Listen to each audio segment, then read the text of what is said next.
유튜브로 성경 공부하시는 성도 여러분, 오늘은 성경뼈대 세우기 5번째 강의입니다. 오늘은 전적 타락과 하나님의 은혜에 대해서 알아보면서 어제 이어서 하나님께서 천지를 창조하시고 아담과 하와를 창조하신 이후에 아담과 하와가 하나님께 불순종한 이야기로부터 시작해서 오늘 아브라함 이전까지 혹시 홍수, 노아와 홍수까지 할 수 있으면 좋겠다 이렇게 생각합니다. 혹시 거기까지 하지 못하면 다음 6강에서 또 계속해서 이어서 하겠습니다. 그런데 다른 어떤 공부보다도 창세기에서 우리가 조금 시간을 좀 많이 할애를 할 겁니다. 그래서 조금 이렇게 진도가 늦어지지 않나 이렇게 생각하시는 분이 있을 텐데요. 처음 창세기 출애굽기에서 시간을 조금 많이 보내게 되니까 그렇게 아시고 이렇게 마음을 편안하게 가지시기 바랍니다. 그리고 여러분 지금까지도 지도를 좀 많이 보여드렸는데요. 지도는 프리즘 성서 지도라는 게 있습니다. 이게 우리 이 홀리랜드 성경 연구소에서 제작한 지도책입니다. 프리즘 성서 지도. 그래서 이 지도를 이렇게 많이 우리가 사용을 합니다. 한글로 된 부분도 있고요, 영어로 된 부분들이 있는데 여러분들이 혹시 전에 인터넷 책방에서 서점에서 이렇게 많이 이거를 팔았었는데요. 지금은 어떤지 모르겠습니다. 제가 더 이상 만들질 않아서 인터넷 서점에서 충분하게 있는지 모르겠는데 한번 구입을 한번 해보시고요. 구입이 안 되면 제가 또 일부를 가지고 있으니까 꼭 여러분이 지도를 봐가면서 공부하시고자 하시는 분들은 저에게 이 이메일이나 또 댓글로 이렇게 알려주시면 제가 보내드릴 수 있는 방법을 연구를 해 보겠습니다. 자, 오늘도 어제 이어서 이 모세 오경에 특별히 오늘은 창세기 부분에 아담과 하와가 타락한 이야기 조금 더 하기를 원합니다. 여러분, 이제 아담과 하와가 범죄함으로 말미암아 아담과 하와의 후손들인 우리 모든 인간들이 한 사람으로 말미암아 아담으로 말미암아 죄인이 되었다고 했습니다. 그래서 세상에서는 실제 죄를 지었을 때, 죄를 범했을 때 죄인이라고 하지만 우리 인간들은 태어날 때부터 죄인으로 태어났기 때문에 죄 지을 생각을 하고 그래서 죄를 짓는다라고 성경은 규정을 하고 있습니다. 그래서 오늘 왜 이 아담과 하와가 그렇게 타락을 하게 되었는데, 타락할 때 하나님께서 먹지 말라고 했던 선악과를 따먹음으로 말미암아 이제 범죄를 했습니다. 자, 그래서 왜 그러면 선악과를 하나님께서는 왜 선악과를 만들어서 이렇게 사람을 타락하도록 만들었는가 이렇게 생각하는 분들이 있을 수가 있어요. 또 그리고 불신자들이 이런 이론으로 우리를 이렇게 많이 이렇게 공격을 합니다. 자, 선악과는요, 에덴 동산 중앙에다가 하나님이 만들어 놓으시고 하나님께서 아담에게 이렇게 얘기합니다. 에덴 동산에 있는 모든 실과는 너가 먹어도 좋다, 먹어도 된다. 그러나 동산 중앙에 있는 이 선악과는 먹지 말아라. 먹으면 정령 죽으리라. 여러분, 그러면 왜 하나님께서는 선악과를 만들어 놓고 먹지 말라고 했을까요? 하나님께서는요, 이 선악과를 동산 중앙에 만들어 놓고 이거는 먹지 마. 딴 거는 네가 다 해도 되는데 먹지 마 하고 사람과 하나님의 권리, 그러니까 하나님의 권리와 영역에 대한 이것은 절대 네가 넘보지 말아라 하고 명백한 한계를 정해 주신 것입니다. 그러니까 네가 할 수 있는 것, 모든 실과는 먹어도 되나 이거는 먹지 마 하고 이거는 하나님께 날린 거야. 그렇게 했을 때 아마 선악과를 동산 중앙에 해놓고 전봇대 저 끝에 매달려 있는 선악과가 그렇게 매달려 있도록 사람이 올라갈 수 없도록 만들어 놓지를 않은 것 같아요. 얼마든지 따먹을 수 있는 위치에 이렇게 갖다 놓고 먹지 말아라 라고 얘기를 합니다. 자, 하나님이 그렇게 했을 때 아담 하와가 먼저 사단의 유혹을 받아서 먹고 아담에게 먹게 합니다. 그런데 하나님이 사람을 지으신 목적은 하나님께서 영광을 받기 위해서, 찬양받기 위해서 사람을 지었다. 그런데 하나님께서는 그렇기 때문에 아담과 하와를 이 로봇처럼 자기 자유의지가 없는 그런 상태로 만들지 아니하시고 하나님께서는 자유의지를 주셨어요. 그러니까 너가 얼마든지 따먹을 수 있는 그러한 손에 닿을 수 있는 그러한 위치에 있지만 너가 이것만큼은 따먹지 않아야 된다.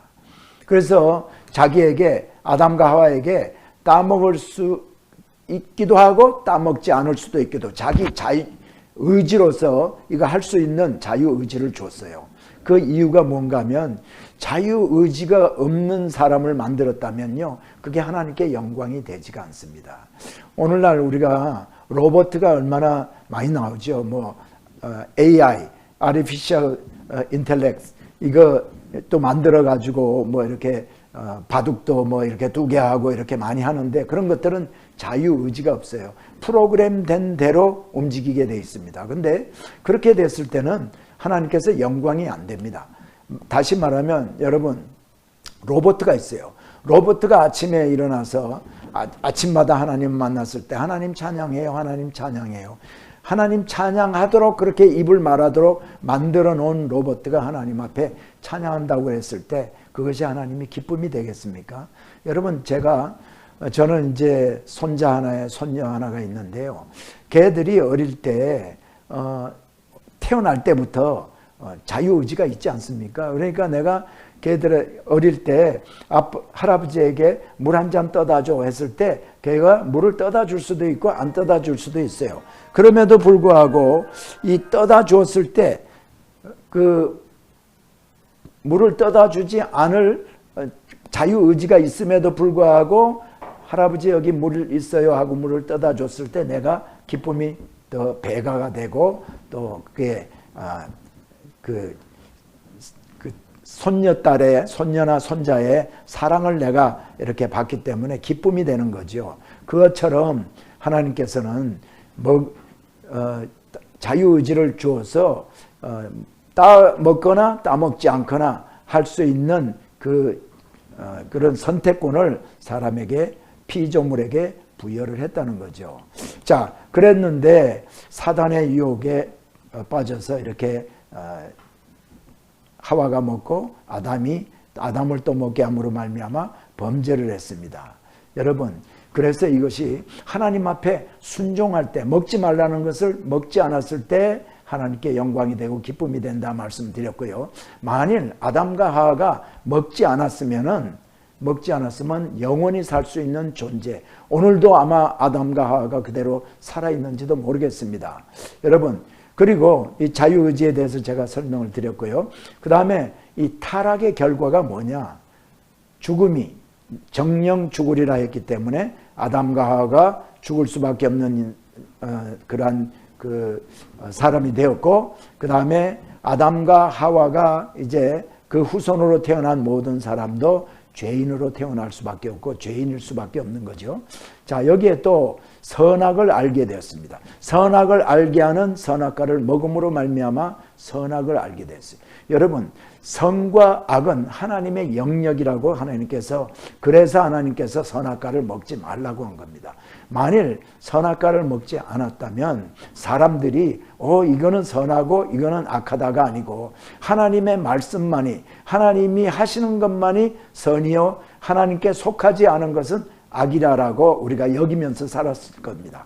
그런데 우리가 선악과를 먹음으로 말미암아 이제는 우리 인간의 상태가 어떻게 됐는가 하면 하나님의 말씀마저도 이게 옳은지 아닌지, 이게 나한테 좋은지 안 좋은지 이런 것까지 판단하게 되었다는 겁니다. 이게 바로 교만이고 하나님이 그래서 하나님께서 선악과를 먹지 말라 그렇게 얘기한 거죠.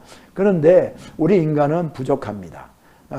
완전하지가 않기 때문에 선악을 하나님처럼 완전하게 옳게 분별할 수 있다면, 옳게 판단할 수 있다면 또 문제는 달라지겠지만은 우리는 선악을 우리 나름대로 판단하는 것이지 그것이 100% 옳은 것은 아니다. 그러므로 말미암아 우리 아담의 후손들도요 이제 죄인으로 태어나서 죄질 생각을 하고 죄를 짓게 되었다. 그리고 우리 인간들의 궁극적으로는 우리가 육신의 죽음을 맞이하고 그리고 하나님과 영원히 분리되는 죽음을, 영적인 죽음을 우리가 맞이할 수밖에 없는 인간이 되었다는 거죠. 그래서 우리 하나님은 선하시기 때문에, 하나님은 의로우시지만 동시에 선하시기 때문에 자기의 피조물, 하나님이 만드신 피조물들이 영원한 죽음으로 가는 것을 원치 아니하십니다. 그래서 이제 메시아가 하나님이 이 땅에 오셔야 될 필요성을 느끼게 되고, 그래서 이 땅에 예수 그리스도로 육신으로 오셔서 우리를 위해서 대신 죽음으로 말미암아 우리가 예수님이 우리를 위해서 죽었다는 사실을, 나를 위해서 십자가에서 죽으셨다라는 그것을 믿을 때에 그 믿음을 보시고 우리가 영원히 살게 되는 것이다. 그것을 꼭 기억을 하시고요. 그 다음에 이제 가인과 아벨이 나옵니다. 자, 아담과 하와가 이제 또 이렇게 선악과를 먹음으로 말미암아 자녀를 생산하게 되고, 그 다음에 노동을 해야 되고, 뭐 하와는 잉태하는 그 수고를 가지게 되고, 이름으로 말미암아 자녀가 나오는데 첫 번째 자녀가 나온 것이 가인과 아벨입니다. 자, 가인과 아벨인데, 가인과 아벨이 이제 성경에 보니까 가인이 아벨을 죽이는 이야기가 나옵니다. 하나님께서 아벨의 제사는 받으시고 가인의 제사는 받지 아니함으로 말미암아 가인이 분노하고 그래서 아벨을 죽이는 이야기가 나옵니다. 자, 그러면 왜 하나님께서 아벨의 제사는 받으시고 가인의 제사는 제물은 받지 않으셨는가? 아벨은 믿음의 제사를 드렸고 가인은 믿음으로 드린 제사가 아니었기 때문에 하나님 받지 않았다는 거죠. 어떤 목사님들, 어떤 신학자들은 이렇게 얘기합니다. 아벨은 피의 제사를 드렸는데 가인은 피의 제사를 드리지 않았기 때문에 하나님이 그 제사를 받지 않으셨다라고 말하는, 가르치는 우리 또 사람들이 이렇게 있는데 저는 그렇게 생각하지 않습니다. 왜냐하면 아직까지 하나님께서는 제사법을 가르쳐 주지도 않으시고 또 제사법을 가르쳐 주신 이후에도 하나님께서는 곡물의 제사도 받으시고 또 양이라든가 이런 가축으로 드리는 피의 제사도 하나님께서는 받으신 것을 우리는 압니다. 그렇기 때문에 하나님께서 내가 피의 제사가 아닌 곡물의 제사는 받지 않는다라고 이전에 가인과 아벨, 아담과 하와에게 그렇게 말씀하신 적이 없으십니다. 자, 그리고 성경에 보니까 아벨은 양을 치는 자고 이제 가인은 농사를 짓는 사람입니다. 그런데 가인은 그저 땅의 소산을 드렸다라고만 나오지만은 아벨은 첫 새끼, 자기가 기르는 양의 첫 새끼를 하나님 앞에 드리고 또 기름을 드렸다라고 얘기를 하고 있어요. 첫 소산을 드리고 기름을 드렸다는 얘기는요, 좋은 것으로 하나님께 구별해서 드렸다는 것이 되는 거죠. 그래서 아벨과 그 제물은 받으시고 가인과 그 제물은 하나님께서 받지 않으셨다. 히브리서 11장에도 보면 아벨은 믿음으로 제사를 드린 것을 얘기를 하고 있습니다. 자, 그리고 이제 성경에 보니까 그래서 이제 아벨이 죽고 나서 가인을 에덴 동산에서 내쫓습니다. 그래서 유리방황하는 자가 되게 되는데 가인이 이렇게 얘기합니다. 내가 만나는 사람들이 이제 유리방황하면서 나를 만나는 자가 나를 죽일까 두렵다라는 이야기를 이 가인이 하게 됩니다. 여기에 이제 우리에게 좀 난해한 성경을 해석하기에 어려운 부분이 여기에 이제 있는 거죠. 뭐냐면, 자, 아담과 하와가 있고, 아담과 하와의 후손에 성경에 기록되어 있는 인물은 가인과 아벨이었어요. 그 자녀가 가인과 아벨인데, 아벨은 지금 가인이 죽였습니다. 그리고 가인이 이제 유리방황하는 자가 되는데, 그러면 가인이 누구를 두려워한 그 사람들은 누구일까? 그래서 나온 이론 중에 하나가 뭐냐면 재창조설. 물론 지구의 나이가 45억 년, 50억 년 됐다. 그거를 또 만족시키기 위해서 만든 이론이기도 하지만 이 문제를 이제 조화를 맞추고 사람들에게 설득력 있게 논리적인 그러한 그 이론으로 증명하기 위해서 나온 이론이 바로 창세기 1장 1절에 하나님이 천지를 창조하셨는데 1장 2절에서 땅이 혼돈하고 공허하며 흑암이 깊음 위에 있다라고 얘기하는 이 사이에 엄청난 시간적인 갭이 있다. 그리고 이 1장 2절은 1장에 창조한 이것이 타락한 그 모습을 얘기를 하고 1장 3절부터 새롭게 이제 지금 하나님이 재창조를 해 가시는 것이다. 그래서 첫째 날, 둘째 날 이렇게 창조하셔서 여섯째 날 아담과 하와를 이제 창조한 이것은 재창조한 것이다. 그러니까 첫 번째 창세기 1장 1절에 창조했을 때에 창조된 사람들이 있었는데 가인이 두려워하는 사람은 바로 그 1장 1절에서 창조된 영혼이 없는 사람, 그 사람들을 이 가인이 두려워했다라고 얘기하는 겁니다.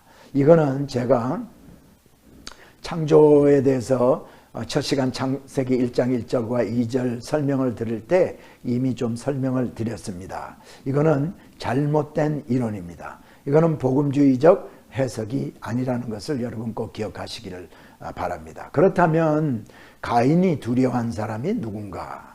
여러분, 가인이 두려워한 사람은요, 분명히 아담과 하와의 성경에 이름을 기록하지 않은 가인과 아벨이 아닌 다른 자녀들이 있었을 것이다 라는 거죠. 그래서 그 다른 자녀들을 이 다른 자녀들 가운데서도 아벨을 좋아하는 형제가 있었을 수도 있고 가인을 좋아하는 형제들이 있을 수 있죠. 그래서 아마 이 아벨을 죽인 가인에게 복수하고자 하는 형제들이 있을 수도 있었을 것이다. 그래서 가인이 두려워한 것은 그 형제들이 아니겠느냐. 이거는 그냥 우리가 합리적인 추론입니다. 성경에서 분명하게 얘기를 하고 있지 않습니다. 이제 나중에 우리가 천국에 가서 주님을 만나면 주님께 한번 여쭤보면 정확한 해답을 얻을 수가 있겠죠.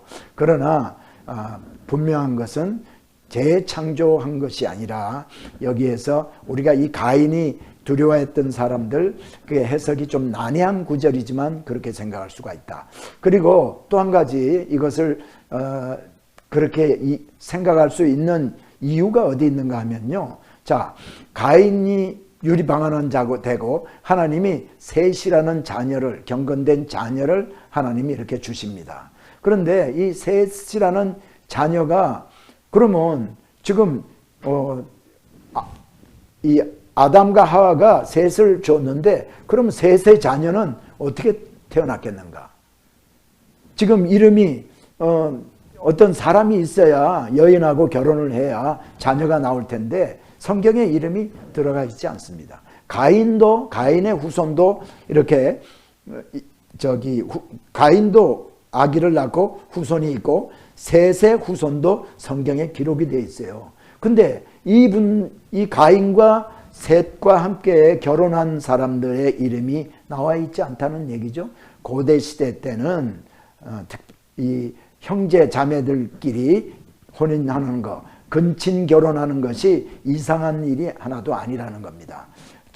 처음에 아담과 하와밖에 없기 때문에 아담과 하와의 후손들끼리 결혼할 수밖에 없었을 것입니다. 이게 우리가 합리적인 추론이죠. 그래서 가인이 두려워한 사람은 이 가인과 아벨의 형제들, 아담과 하와의 다른 자녀들일 수도 있다라고 우리가 생각을 하는 거죠. 자, 그러면 다시 이제 우리가 이 창세기로 다시 돌아가서 여기에 이제 창조, 아담과 하와, 지금 타락에 대한 얘기 좀 말씀을 드렸고요. 자, 그 다음에 셋. 하나님께서는요, 셋이라는 경건된 자녀를 주십니다. 하나님은요, 우리에게 항상 기회를 주시는 하나님이신 줄 믿습니다. 하나님께서 가인과 아벨을 아담과 하와의 자녀로 주었는데, 그가 아벨을 죽이고 가인이 이제 유리방하는 자가 되고 하나님 기뻐하지 않는 자가 되었을 때, 하나님은 다시 셋이라는 경건된 자녀를 이렇게 주심으로 말미암아 하나님이 하실 일들을 그 셋의 후손을 통해서 이루어 가시는 것을 볼 수가 있습니다. 그리고 이제 보니까 또 노아 홍수의 이야기가 나옵니다. 자, 여기 노아가 등장을 하고 홍수가 이렇게 대홍수가 이렇게 있게 되는데, 성경에 보니까 셋의 이제 그 하나님의 아들들과 사람의 딸들이 혼인한 이야기가 나옵니다. 그러면 여기에 하나님의 아들, 사람의 딸들이 혼인해서 죄악이 관영을 했다, 이 땅에. 그러니까 셋의 자녀들, 후손들 가운데 이렇게 사는데 죄악이 너무나 이렇게 관영했기 때문에 하나님께서는 사람 지으신 것을 한탄하사 지면에서 쓸어버리기로 하셨다, 이렇게 얘기를 하고 있습니다.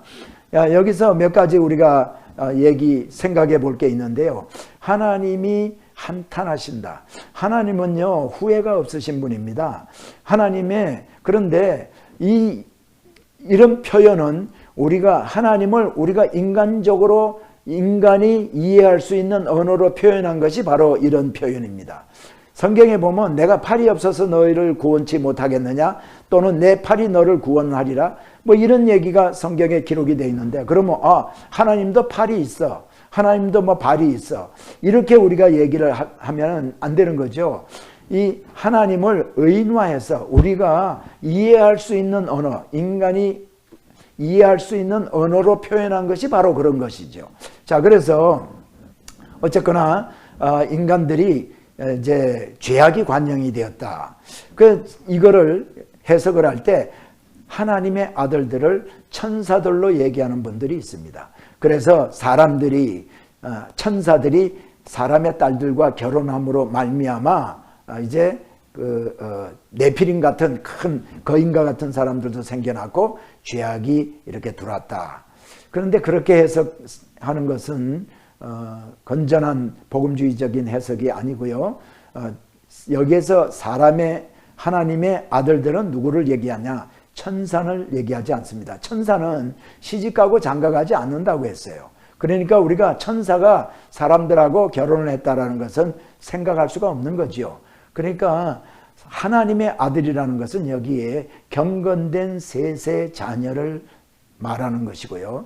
또 이 사람의 딸들은 누구를 얘기하냐? 가인의, 그러니까 하나님께 불순종하고 하나님을 없다고 여기고 하나님을 경외하지 아니하는 그런 세상적으로 사는 사람들, 그걸 사람의 딸들이다라고 표현을 한 겁니다. 그러니까 이 셋의 자녀들이 가인의 자녀들하고 하나님을 경외하지 않는 자녀들하고 결혼해서 삶으로 말미암아 이 경건된 셋의 자녀들이 가인의 후손들과 같이 하나님을 잘 섬기지 않고 하나님 말씀대로 살지 아니하고 세상적으로 죄를 지으면서 살았다는 거죠. 그러므로 말미암아 하나님께서 그 땅에서 지면에서 쓸어버리기로 하시고, 그래서 노아의 홍수를 일으키셔서 많은 사람들을 다 이제 죽게 했다. 뭐 노아의 홍수라든가 노아가 어떤 일을 했는지 이런 거 우리가 너무 깊이 보지는 않겠습니다. 이렇게 디테일하게 넘어가면은 시간이 너무나 오래 가기 때문에 그건 안 하겠는데요. 자, 그래서 이제 노아에게 방주를 짓게 하지 않습니까? 그래서 방주를 짓고 이제 모든 그 가축들, 모든 생물들, 호흡 있는 생물들을 전부 다 거기 들어와서 암수 한 쌍씩 뭐 이렇게 들어와서 노아의 방주에 들어오게 하고, 노아와 노아의 부인과 그 셈과 함과 야벳 세 자녀의 부인들까지도 이제 노아의 방주에 들어와서 결국은 다 모든 사람들이 죄를 이제 이렇게 죄를 짓고 살던 그런 사람들이 죽고 경건된 노아와 그 가족들을 이제 구원을 하십니다. 하나님도 인간들을 완전히 쓸어버리시고 이건 내가 이제 더 이상 인간들을 만들지 않아야겠다. 그게 아니시고 하나님께서는 또다시 기회를 주셔서 이게 노아의 후손들로 하여금 계속해서 이 땅에서 살도록 허락을 해 주십니다. 그래서 노아의 홍수로 심판한 이야기가 나오죠. 그 다음에 셈과 함과 야벳이 노아의 후손으로 이야기가 계속이 됩니다.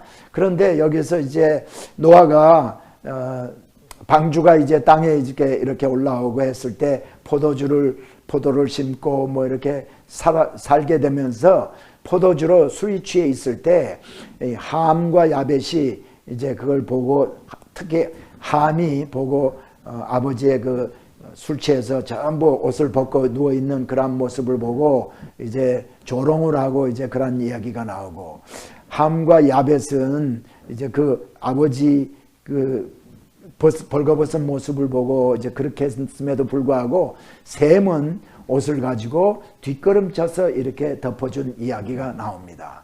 그래서 여기서 셈과 함과 야벳 이야기가 나오면서 이제부터는 셈의 이야기에 초점이 맞추게 됩니다. 셈에.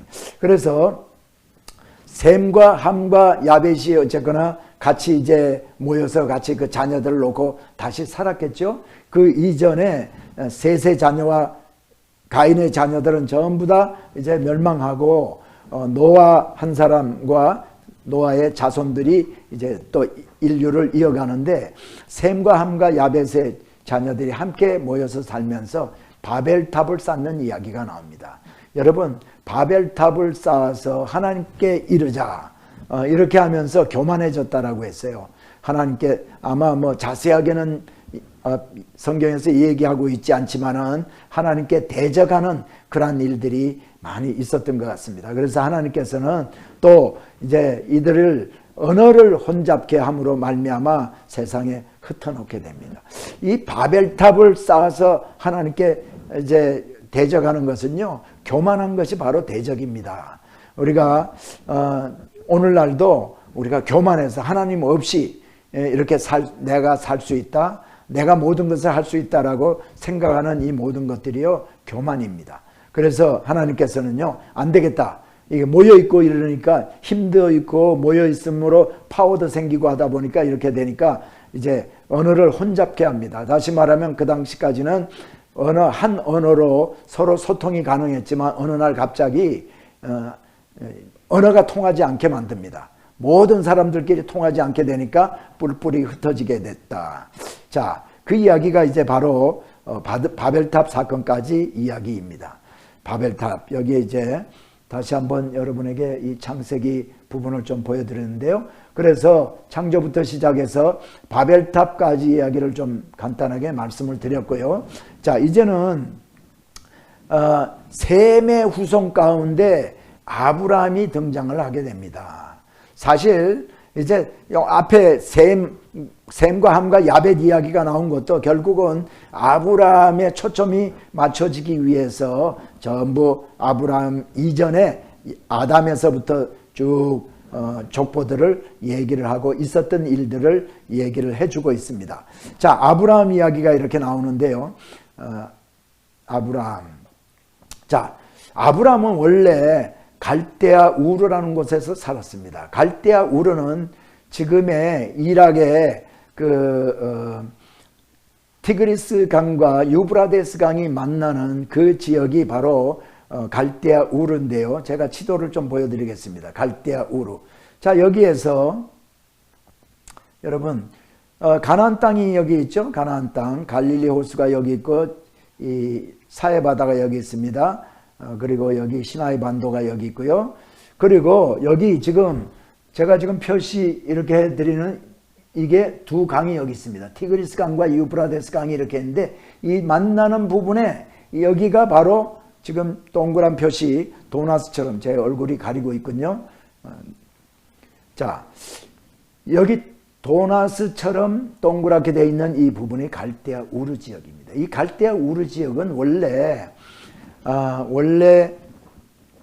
이 우상 숭배가 팽배하던 곳입니다. 여기에 이제 아브라함이 그 아버지 데라와 그 다음에 아브라함이 하란이라는 형제와 또 다른 형제와 함께 이렇게 살다가 하란의 그 아들 하란이 죽게 됩니다. 하란이 죽게 되니까 이 하란의 아들 롯이 있게 되는데 이 아브라함의 아버지 데라가 아브라함과 함께 그러니까 데라의 자기 자손들을 데리고 이주를 합니다. 이사를 간다는 얘기죠. 자, 여기에서 갈대아 우르에서 이사 가는 곳이 바로 지금 표시가 저 위로 나오죠. 여기가 바로 하란입니다. 하란인데 하란이라고도 하고요. 성경에 때로는 밧단 아람이라고도 합니다. 하란과 밧단 아람의 차이는 바로 제가 말씀을 조금 드렸던 것 같은데 하란은 작은 성읍을 얘기를 하고요. 밧단 아람은 그 성읍이 있는 그 지역을 얘기를 한다 이렇게 생각하면 되겠죠. 우리 한국어로 말하면 뭐라고 그럴까요? 하란 하면은 뭐 한국의 서초동 뭐 이렇게 얘기할 수가 있겠고 서초동이 아니구나. 제가 한국의 그 지명을 잘 몰라서 서초구죠. 서초구. 그러니까 서초구라고 선능이라고 합시다. 선능역 부근이 이제 그걸 하란이라고 한다면은 그 다음에 선능역은 여기 있는 데는 서초구에 속하고 있죠. 그러니까 서초구, 때로는 그냥 서초구 또는 선능역 부근 뭐 이렇게 차이가 있듯이 이 밧단 아람은 조금 넓은 지역을 얘기합니다. 미국으로 얘기를 하자면은 뭐 풀러턴 또는 오렌지 카운티 뭐 이렇게 풀러턴은 한 도시고 오렌지 카운티는 좀 넓은 지역이죠. 아마 그거보다도 좀 더 좁은 지역이지만 그렇게 우리가 이해를 하면 되겠습니다. 그런데 하나님께서는 이 하란에 있을 때 하나님께서 아브라함에게 이제 오셔서 네 아비 본토 친척집을 떠나 내가 지시하는 곳으로 가라 그렇게 말씀하셨는데 나중에 신약 성경으로 이렇게 신약 성경에서 이것을 묘사하는 걸 보면 이 갈대아 우르에서 하나님이 부르셨다 이렇게 얘기를 하고 있습니다. 그러니까 진짜 부르신 곳은 콜링한 곳은 밧단 아람 또는 하란이지만은 하나님께서는요 이미 갈대아 우르에서 살고 있던 그 우상 숭배가 팽배하는 그 갈대아 우르에서 하란으로 옮기게 이주를 하게 한 이것마저도 바로 하나님의 역사하십니다. 하나님이 그렇게 움직여 주셨다는 것을 볼 수가 있겠습니다. 자, 그런데 이 하란에서 밧단 아람에서 하나님께서 나타나셔서 창세기 12장 1절에 보면은 네 아비 본토 친척집을 떠나 내가 지시하는 곳으로 가라. 그리고 하나님께서는요 아브라함에게 약속을 해 주십니다. 너를 축복하는 자를 축복하고 너를 저주하는 자를 저주하고 너를 복의 근원이 되게 하겠고 너로 인하여서 모든 민족이 이제 복을 얻을 것이다. 그리고 너로 큰 민족을 이루게 할 것이다. 이렇게 약속을 해줍니다. 그런데 그런 축복의 약속을 해주시는데 조건이 뭔가 하면 여기를 떠나서 내가 지시하는 곳으로 가라는 게 조건입니다. 그래서 먼저 하나님께서는 이곳을 떠나라 얘기하시고 약속을 해주시는 겁니다. 그래서 이제 떠나온 곳이 어디냐면 이 하란에서 떠나서 먼저 이제 저쪽으로 화살표가 절로 가는군요. 제가 이 갈대아 우르에서 하란으로 갔다가 여기에서 이제 떠나는 곳이 바로 가나안 땅입니다. 하나님께서 인도해 주신 곳이 가나안 땅인데 가나안 땅에 이제 온 곳이 바로 세겜이라는 곳입니다. 자, 세겜에 왔을 때입니다. 세겜에 왔을 때 하나님께서 아브라함에게 또 이렇게 얘기합니다. 너와 내 후손에게 이 땅을 주리라. 그리고 하나님께서는요 아브라함에게 밖에 데리고 나가가지고 하늘의 별을 봐라. 저렇게 그 별을 네가 셀 수 없지. 셀 수 없을 정도로 저렇게 많은 후손을 약속해 주시겠다 이렇게 얘기를 합니다. 아브라함은 하란에서 떠나올 때 75세였습니다. 이미 나이가 많았죠. 그럼에도 불구하고 하나님께서 그때까지 자녀가 없었어요. 아내는 바로 사라였고요. 그런데 하나님께서 이런 약속을 해 주십니다. 너와 내 후손에게 이 땅을 주리라. 그리고 너에게 저렇게 하늘의 별들처럼 모래처럼 많은 약속을 약속을 해 주십니다. 그래서 큰 민족을 이루게 해 주시겠다라고 약속을 합니다. 자, 여기서 우리가 잠시 한번 짚고 넘어가 볼까요? 하나님께서는요, 아브라함을 통해서 하나님 나라를 세우시겠다는 하나님의 계획을 가지고 계셨다라는 것을 이제 먼저 말씀을 드리고 또 여기에 대해서 조금 디테일하게 설명을 다시 이제 해드리겠습니다. 자, 여기서 세겜에서 아브라함은 남쪽으로 내려갑니다. 남쪽에 내려가서 이제 다시 또 조금 디테일한 지도를 좀 보여드리겠는데요. 하란에서 와서 세겜으로 왔죠. 제가 얼굴이 가리고 있으니까 여기가 세겜입니다. 세겜에서 조금 더 밑으로 이제 내려오게 되는데 보니까 여기에 두 도시가 있습니다. 하나는 베델이요, 하나는 아이입니다. 자, 그래서 성경이 이렇게 기록하고 있습니다. 아브라함이 세겜을 떠나서 베델과 아이 사이에 가서 단을 쌓고 여호와의 이름을 불렀더라. 자, 제가 베델과 아이 사이에 중간이죠. 아이 사이에 와서 단을 쌓고 여호와의 이름을 불렀더라. 단을 쌓았다는 것은 제단을 쌓고 여호와의 이름을 불렀다는 얘기는요, 하나님 앞에 예배했다는 겁니다. 제사를 드렸다는 겁니다. 그런데 여기에서 동은 아이요 서는 베델이라.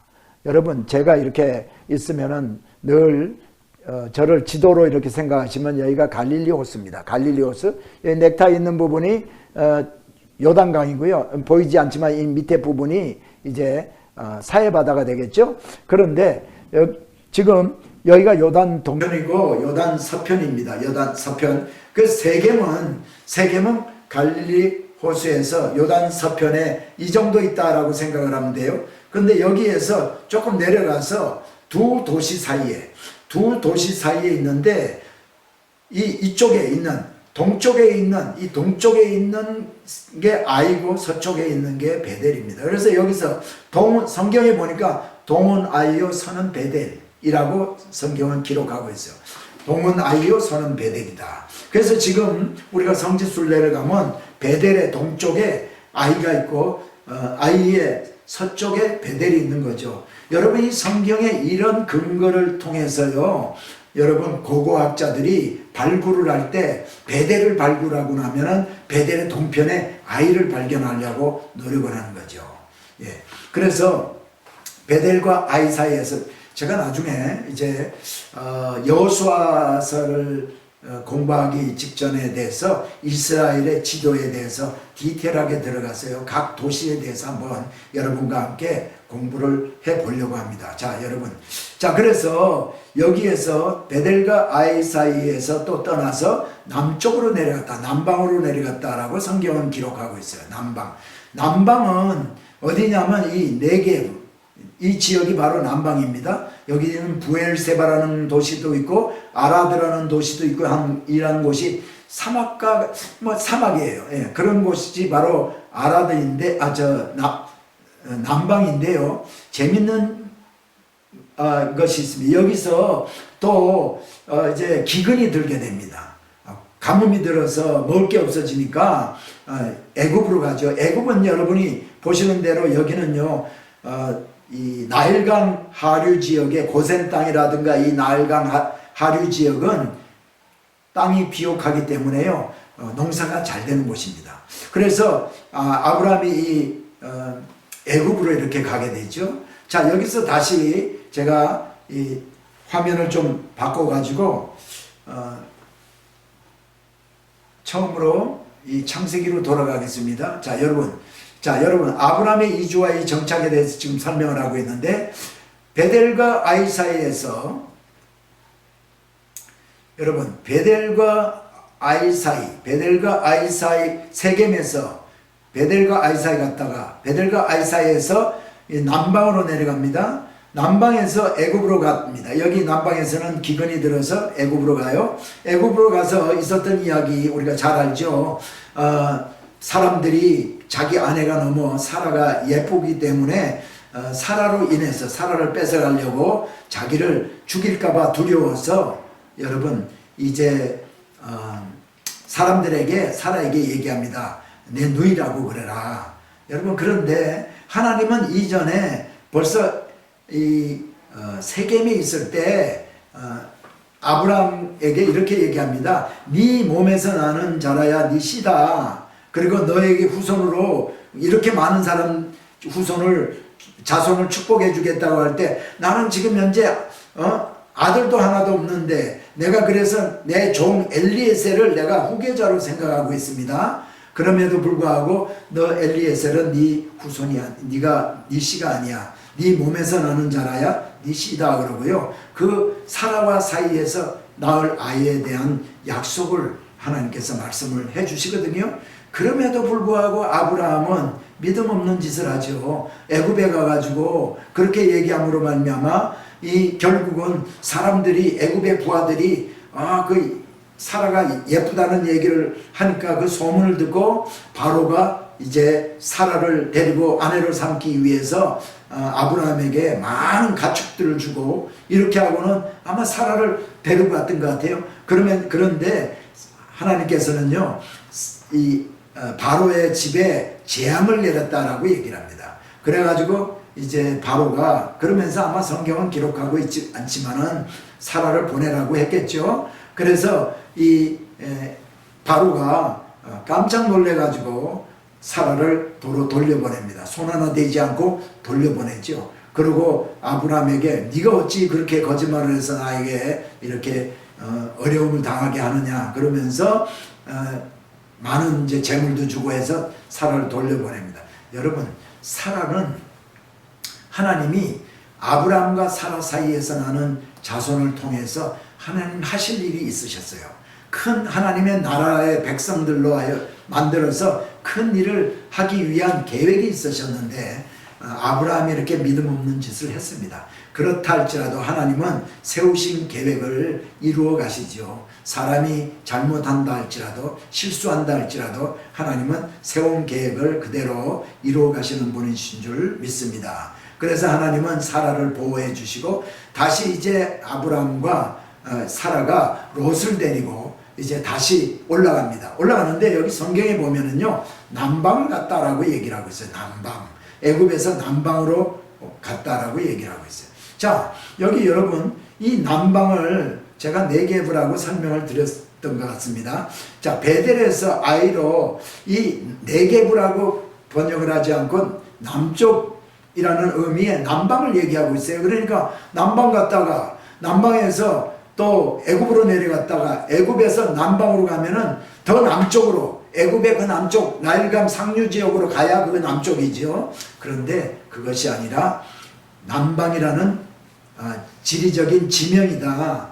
그래서 이 남방을 잘못 번역을 했다. 제가 우리 개혁성경 한글 개혁성경은 잘못 개혁 한글이죠. 개혁 한글 성경은 조금 중국 성경을 번역함으로 말미암아 이렇게 남방이라고 번역을 했다. 번역하면 안 되죠. 이 고유명사는 그대로 사용을 해야 맞다. 그런데 개역 개정은 네게브라고 다행히 바꿔서 이제 하고 있다. 그래서 이제 남방에 올라갔다가요 베델과 아이 사이에 다시 가서 이제 또 이렇게 하나님 앞에 여호와의 이름을 단을 쌓고 여호와의 이름을 부른 이야기가 나옵니다. 자, 그리고 이 베델과 아이에 살 때였습니다. 베델과 아이에서는요, 베델과 아이는 높은 데 있기 때문에 조금 동쪽으로 조금 가서 보면은 산지에서 보면은 이 요단 계곡 지역이 보입니다. 그런데 성경에서 이렇게 얘기하고 있어요. 이 아브라함도 가축이 많고 재산이 많이 벌었습니다. 하나님이 축복해 주셔서 또 이렇게 양과 뭐 이런 가축들이 많고 또 롯 조카 롯도 그게 많아요. 그래서 이제 두 종들이 서로 다투고 서로 좋은 꼴을 이제 자기 가축들에게 먹이려고 하고 뭐 이렇게 했겠죠. 그러니까 서로 다투고 하기 때문에 이제 우리가 이렇게 함께 있는 게 별로 좋지 않으니까 우리가 서로 헤어지자. 그러면서 아브라함이 이런 제안을 합니다. 롯에게 너가 먼저 선택을 해라. 너가 좌하면 내가 우하고 네가 우하면 내가 좌하겠다. 네가 먼저 선택하는 그곳에 내가 가지 아니하고 다른 쪽을 나는 선택할 테니까 네가 좋은 쪽을 좋은 편을 택해봐라 라고 아브라함이 롯에게 먼저 오퍼를 냅니다. 여러분 그 가나안 땅은요 하나님이 아브라함에게 주겠다고 약속한 땅이에요. 그럼에도 불구하고 하나님이 아브라함이 롯에게 이런 오퍼를 내죠. 그래서 롯이 요단 들판을 바라보니 뭐 여기저기 바라봤겠죠. 근데 베델과 아이 사이 거기에 보면은 별로 땅이 비옥하지가 않고 산지고 하니까 거기서 요단 들판을 바라봤더니 물이 넉넉하고 에덴 동산 같고 또 애국과 같았더라. 성경이 이렇게 표현을 하고 있어요. 물이 넉넉하고 에덴 동산 같고 또 애국과 같았더라. 잘못 생각하면 애국과 같은 곳을 택했기 때문에 소돔과 고모라로 가서 살고 그렇게 아주 힘들게 저주를 받는 그런 삶을 살았다라고 얘기를 우리가 해석을 할 수 있지만 그 얘기가 아니고요. 이거는 삼중 강조법입니다. 물이 넉넉하고 물이 많아요.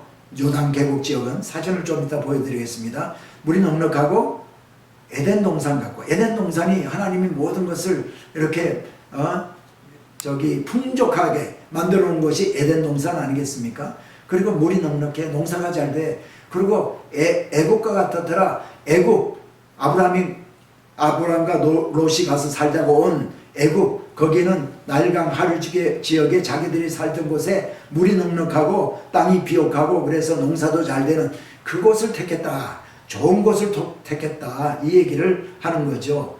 인간적으로 볼 때 좋은 거 자기 생각할 때 그래서 거기를 내려갑니다. 내려가서 이제 살게 되고 아브라함은 이제 하나님께서 아브라함에게 네가 밟는 땅을 다 내게 주리라. 그러니까 네가 눈에 보이는 대로 네가 보이는 곳을 다 내게 주리라. 네가 밟는 곳을 내게 준다고 했어요. 아브라함이 택한 곳은 바로 헤브론입니다. 그래서 제가 오늘은 요단들 사진을 좀 보여드리고 헤브론을 좀 보여드리려고 합니다. 사진 몇 장을 보여드리고 오늘은 이제 여기서 공부를 5강을 여기서 마치려고 하는데요. 먼저 요단 들판에 요단들의 사진을 제가 좀 보여드리겠습니다.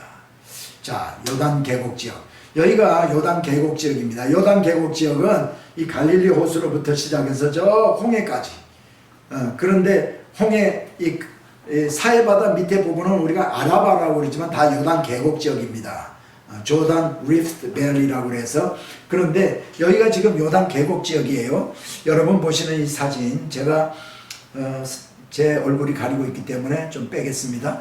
자, 여기가 보면은 저 산지들이 저 멀리 보이죠? 이 산지가 요르단, 지금의 요르단입니다. 그래서 동부 고원지대입니다. 서쪽에서 동쪽을 바라보고 찍은 거죠. 그리고 여기가 요단 계곡 지역인데 요단강도 여기 보입니다. 요단강이 이제 꼬불꼬불하게 이렇게 요단강이 있죠. 지금 요단강은 상당히 이 사진에도 그렇지만은 폭이 좁은 강으로 이렇게 보이지만은 예전에 출애굽에서 요단강을 이스라엘 백성들이 건너갈 때는요, 이 홍수가 나고 물이 이제 막 넘치고 있었기 때문에 상당히 넓었을 것이다. 우리가 학자들이 그렇게 얘기를 하고 있습니다. 자, 그리고 여기가 요단강. 비교적 요단강 여기에 지금 이 사진을 찍은 곳은 그 갈릴리 호수 바로 하단에 있는 그러니까 요단강에서도 상부 지역 쪽이죠. 거기니까 조금 이렇게 지금 현재 물이 좀 많은 편입니다. 자, 요단강. 자, 그리고 요단 계곡 지역. 이거는 북쪽에서 야르묵강을 이제 이렇게 보고 찍은 사진인데요. 이 사진보다도 다음 사진. 이 사진을 보면은 바로 더 자세히 이제 볼 수가 있겠네요. 저 요단, 지금의 요르단 동부 고원지대, 동부 고원지대가 이렇게 보이고요. 지금 여기가 요단 계곡 지역입니다. 얼마나 저기 물이 넉넉하고 땅이 비옥합니까? 지금도 여기에 농사들을 많이 짓고 이렇게 있죠. 자, 그래서 그 다음에 이거는 사해바다 조금 밑에 부분에 있습니다. 남쪽이죠. 사해바다 밑에 부분. 그리고 이것도 사해바다 좀 밑에 부분입니다. 그래서 물이 넉넉하고 그 다음에 비옥한, 땅이 비옥한 것을 볼 수가 있습니다. 자, 이제 요단 들판을 보여드렸고요. 이제 내일이라기보다 6강 때 좀 보여드릴 곳이 바로 헤브론 사진인데요. 헤브론 사진은 오늘 여러분 제가 헤브론은 오늘 보여드리지 않겠습니다. 오늘 헤브론을 보여드리는 것보다 시간이 이제 많이 된 것 같아서요. 될 수 있는 대로 제가 45분을 마치려고 하는데 45분이 잘 안 되고 보통 55분 정도 되네요. 오늘은 아마 52분 정도 되지 않았나 싶은데요. 그래도 여러분 양해를 해 주시기 바랍니다. 52분. 자, 여러분 오늘 우리가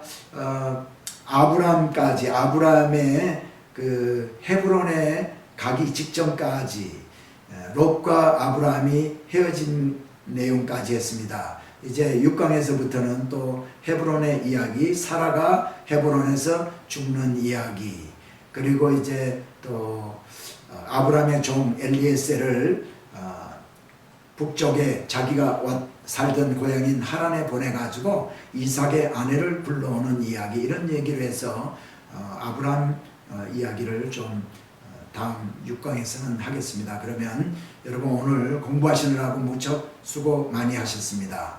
여러분 이 영상이 성경 뼈대 세우기 성경 공부 이 영상이요.